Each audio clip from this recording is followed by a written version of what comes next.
முள்ள சன்லைஃப் தொலைக்காட்சி நேயர்களே, உங்கள் அனைவருக்கும் வணக்கம். இது நாட்டு மருத்துவம், நலம் தரும் மருத்துவம். எல்லோருக்கும் ஏற்ற பக்க விளைவுகள் இல்லாத, பாதுகாப்பான, பணச்செலவுகள் இல்லாத மருத்துவம். எளிய மருந்துகளை இந்த நிகழ்ச்சியிலே நாம் ஒவ்வொன்றாக பார்த்து பழகி பயன்பெற்று வருகின்றோம். இன்று சில மருத்துவ குறிப்புகளை நாம் தெரிந்து கொள்வோம். பகுனியா டொமண்டோசா என்று தாவர பெயராலே சுட்டப்பெறுவது மந்தாரை என்று தமிழிலே சொல்லப்பெறுவது. வெள்ளை மந்தாரை, அதை கொக்கு மந்தாரை என்று சொல்வார்கள். சிவப்பு மந்தாரை என்று 2 வகை உண்டு.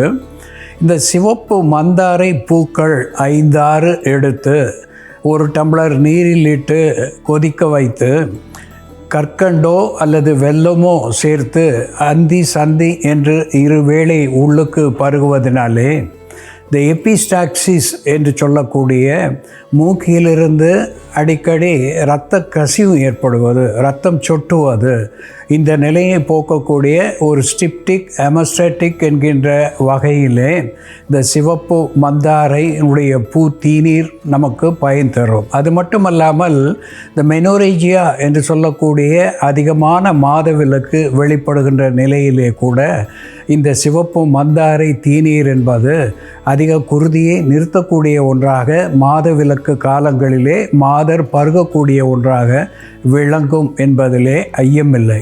அன்பான நேயர்களே, ஃபிகஸ் ரிலிஜியோசா என்று தாவர பெயராலே சுட்டப்பெறுவது அரச மரம்.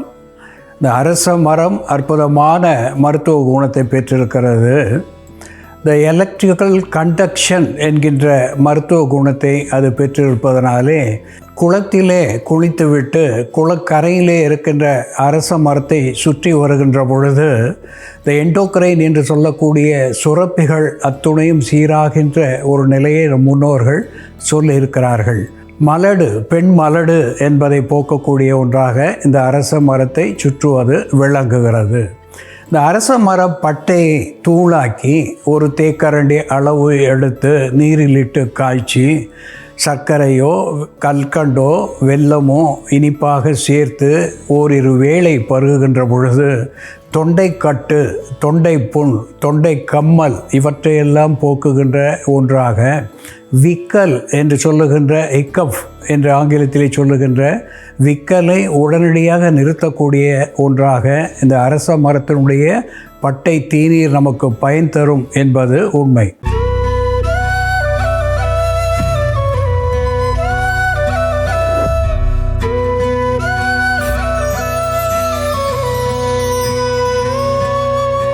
அன்பான நேயர்களே, பவோனியா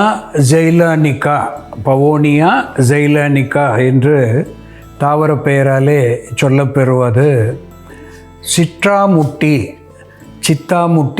என்று கூட தமிழ் பெயரிலே சொல்லப்பெறுகின்ற ஒன்று. பலா என்று சமஸ்கிருத பாஷையிலே இதற்கு பெயர், பலா என்று பெயர். இது காய்ச்சலை தணிக்கக்கூடிய ஒரு மூலிகையாக விளங்குகிறது. எவ்வித காய்ச்சலாக இருந்தாலும் சரி, காச ஜுரமாக இருந்தாலும், என்புருக்கி நோய் என்று சொல்லுகின்ற டியூபர்குலோசிஸ், அதனால் வருகின்ற குளிர்காய்ச்சல், இவற்றை போக்கக்கூடியதாக விளங்குகிறது. பித்தத்தினாலே வருகின்ற உடலிலே ஏற்படுகின்ற உஷ்ணத்தை தணிக்கக்கூடிய ஒன்றாக, அழல் என்று சொல்லுகின்ற எரிச்சலை தணிக்கக்கூடிய ஒன்றாக இது நமக்கு மருந்தாகி பயன் தருகிறது. கண்களுக்கு ஒளி தரக்கூடிய வகையிலே இது ஒரு அற்புதமான நரம்பு மண்டலங்களுக்கு பலம் தந்து கண்களுக்கு நல்ல ஒளியை தருகிறது, எலும்புகளுக்கு பலத்தை தருகிறது, உடலுடைய உஷ்ணத்தை தணித்து, காய்ச்சலை தணித்து உடலுக்கு ஆரோக்கியத்தை தரக்கூடியதாக விளங்குகிறது. இப்படி பல்வேறு நலங்களை தரக்கூடிய இந்த சிட்ராமுட்டி எப்படி மருந்தாகிறது என்று செயல்முறையிலே பார்ப்போம் வாருங்கள். நேயர்களே, நாம் இன்னைக்கு சிட்ராமுட்டி செடியோட மருத்துவ குணங்கள் என்ன, சிட்ராமுட்டி செடியோட பாகங்களை எப்படி மருந்தாக பயன்படுத்துறதுன்னு பார்க்கலாம். முதல்ல நாம் சிட்ராமுட்டி செடியோட வேரை பயன்படுத்தி ஒரு கஷாயம் தயார் பண்ணலாம். வாதத்தை கட்டுப்படுத்துவதற்கான மருந்தாகவும் காய்ச்சலை குறைப்பதற்கான மருந்தாகவும் இதை நம்ம பயன்படுத்தலாம். இந்த கஷாயம் செய்ய தேவையான பொருட்கள்: சிட்ராமுட்டி வேர், மிளகு, சீரகம், தேன். ஒரு அரை தேக்கரண்டி அளவு நம்ம சீரகம் எடுத்து லேசாக வறுத்துடலாம். சீரகம் வறுபட்டதும் நம்ம நீர் விட்டுக்கலாம். சீரகம் நல்லா கருகாமல் லேசாக வறுத்தாலே போதும். ஓரளவுக்கு கலர் மாற ஆரம்பித்ததும் நம்ம தண்ணி விட்டுடலாம். இதோட ஒரு 10 மிளகு தட்டி போட்டுக்கலாம்.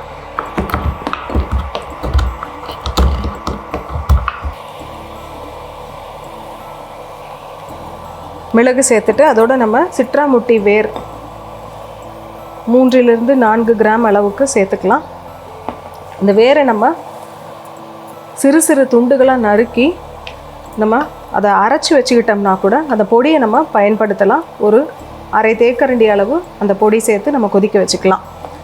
இப்படி கொதிக்க வச்சு வடிகட்டி இதோட தேன் சேர்த்து நம்ம குடிக்கும் பொழுது உடலில் உள்ள அதிகப்படியான வாதத்தையும் வாத நீரையும் வெளியேற்றக்கூடிய மருந்தாக இது செயல்படும். மூட்டுகளில் தேங்கி உள்ள வாத நீர், அதே போல் மூட்டுகளில் இருக்கக்கூடிய நீர் ஏற்படக்கூடிய சினோவில் ஃப்ளூயிடில் ஏற்படக்கூடிய இன்ஃபெக்ஷன், தொற்று, இவற்றை கட்டுப்படுத்தக்கூடிய மருந்தாகவும் இது செயல்படும். இரத்தத்தில் உள்ள அதிகப்படியான வாதத்தை கட்டுப்படுத்தக்கூடிய மருந்தாகவும் வாதத்தினால் உண்டாகக்கூடிய காய்ச்சல் போன்ற பிரச்சனைகளை சரி செய்யக்கூடிய மருந்தாகவும் மூட்டு வலிக்கான மருந்தாகவும் இதை நம்ம பயன்படுத்தலாம். சிட்ராமுட்டி செடியோட இலைகளை நம்ம வலி நிவாரணியாக பயன்படுத்தலாம். மூட்டுகளில் வலி இருக்கக்கூடிய இடத்துல நம்ம விளக்கெண்ணெயில் இந்த இலைகளை நல்லா வதக்கிட்டு அதை வச்சு நம்ம கட்டி வச்சிட்டோம்னா கொஞ்ச நேரத்தில் வலி வீக்கம் கம்மியாக ஆரம்பிக்கும். அதே போல் சிட்ராமுட்டி செடியில் இருக்கக்கூடிய மஞ்சள் நிற பூக்கள், சிறு சிறு பூக்கள் இருக்கும். அந்த பூக்களை நம்ம நீரில் கொதிக்க வச்சு குடிச்சிட்டு வரும்பொழுது அது கல்லீரலை பாதுகாக்கக்கூடிய மருந்தாக இருக்கும். நம்ம எப்படி ஆவாரம் பூ பயன்படுத்துகிறோமோ அதே போல் சிட்ராமுட்டி பூக்களையும் நம்ம கல்லீரலை பாதுகாக்கக்கூடிய மருந்தாக பயன்படுத்தலாம். இந்த கஷாயம் இப்போ தயாராகிடுச்சு. இதை வடிகட்டிடலாம். இதோட தேன் சேர்த்துக்கலாம். சிட்ராமுட்டி வேர், மிளகு, சீரகம் மற்றும் தேன் சேர்ந்த இந்த மருந்தை காலை மாலைன்னு 2 வேளையும் 60 ml அளவுக்கு உணவுக்கு பின் நம்ம பருகிட்டு வரும்பொழுது வாதத்தை கட்டுப்படுத்தக்கூடிய மருந்தாகவும் வாதத்தினால் உண்டாகக்கூடிய அதிகப்படியான வலியை குறைக்கக்கூடிய மருந்தாகவும் காய்ச்சலை கட்டுப்படுத்தக்கூடிய மருந்தாகவும் இது செயல்படும். அன்பான நேயர்களே, சிட்ராமுட்டி அதை பற்றி அகத்தியர் ஒரு பாடலிலே சொல்லுகின்ற பொழுது, அத்தி சுரம் முதல் அனந்த சுரமும் போகும், பித்தமும் போகும், மெத்த விழிக்கு ஒளியாகும், வீறு தைலத்துக்கும் ஆகும் என்று சொல்லியிருக்கிறார்கள். அத்தி சுரம் என்று சொல்லுகின்ற பொழுது எலும்பை பற்றிய சுரம். இது டியூபர்குலோசிஸ், என்புருக்கி என்று சொல்லக்கூடிய காய்ச்சலையும் இங்கே நாம் குறிக்கலாம். அதே போல் ரொமட்டாய்டு ஆர்த்ரிட்டிஸ் என்று சொல்லக்கூடிய த கார்டிலேஜ் போன் என்று சொல்லக்கூடிய எலும்புகளின் பொருத்துகளிலே ஏற்படுகின்ற காய்ச்சல், கடுமையான வலி, வீக்கம், எரிச்சல் இவற்றையும் நாம் குறிப்பிடலாம். அத்தி சுரம் முதல் அனந்த சுரமும் போகும். பல்வேறு காய்ச்சலை போக்கக்கூடிய ஆன்டிபைரிட்டிக் என்கின்ற மருத்துவ குணத்தை பெற்றிருக்கிறது. ஆன்டி இன்ஃப்ளமேட்டரி அனால்ஜெசிக் என்கின்ற வகையிலே வலி வீக்கத்தை கரைக்கக்கூடியதாக திகழ்கிறது. மெத்த விழிக்கு ஒளியாகும் என்று சொல்லியிருக்கின்றார். அதாவது கண்களுக்கு ஒளி தரக்கூடிய, கண்கள் பார்வையை கூர்மைப்படுத்தக்கூடிய த கேட்ராக்ட் என்று சொல்லக்கூடிய புரையோடுகின்ற நிலைமை, த கிளாக்கோமா என்று சொல்லக்கூடிய கண்களிலே ஏற்படுகின்ற இரத்த அழுத்தம், இவற்றையெல்லாம் தவிர்த்து கண்களுக்கு நல்ல பார்வையை தரக்கூடியதாக விளங்குகிறது. வீறு தைலத்திற்கும் ஆகும் என்று சொல்லியிருக்கின்றார். நாம் மேலே பூசுகின்ற தைலங்கள், உடல் வலியை தணிக்கக்கூடிய தைலங்கள், மூட்டுகளிலே ஏற்படுகின்ற வலியை குறைக்கக்கூடிய தைலங்கள், இவற்றிற்கு இது ஒரு அற்புதமான உருபொருளாக விளங்கும். இந்த வேரை நாம் தீநீராக பருகுவதினாலே இதனோடு மிளகு சேர்த்து இங்கே தீநீராக வைத்திருக்கின்றோம். சீரகம், குமினம், சைமினம் என்று சொல்லக்கூடிய சீரகம் சேர்த்திருக்கின்றோம்.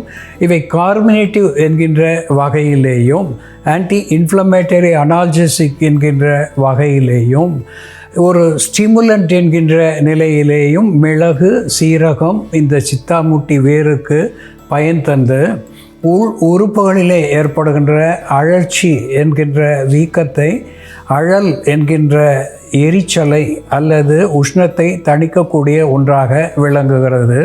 நரம்பு மண்டலங்களுக்கு ஆரோக்கியத்தை தந்து கண் பார்வை கூர்மைப்படுத்தக்கூடியதாக விளங்குகிறது. ருமட்டாய்டு ஆர்த்ரிட்டிஸ் என்று சொல்லக்கூடிய மூட்டுகளிலே, பொருத்துகளிலே ஏற்படுகின்ற வீக்கம், வலி இவற்றை தணிக்கக்கூடிய ஒன்றாக விளங்குகிறது.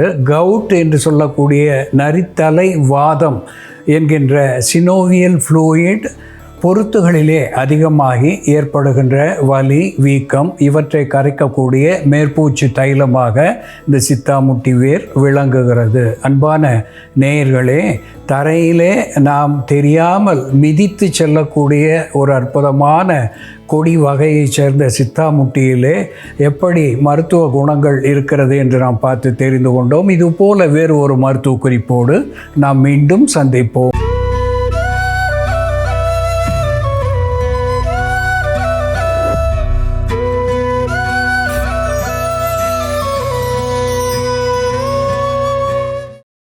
இன்னும் பல வீடியோக்களை காண சன் லைஃப் சேனலை சப்ஸ்கிரைப் பண்ணுங்க.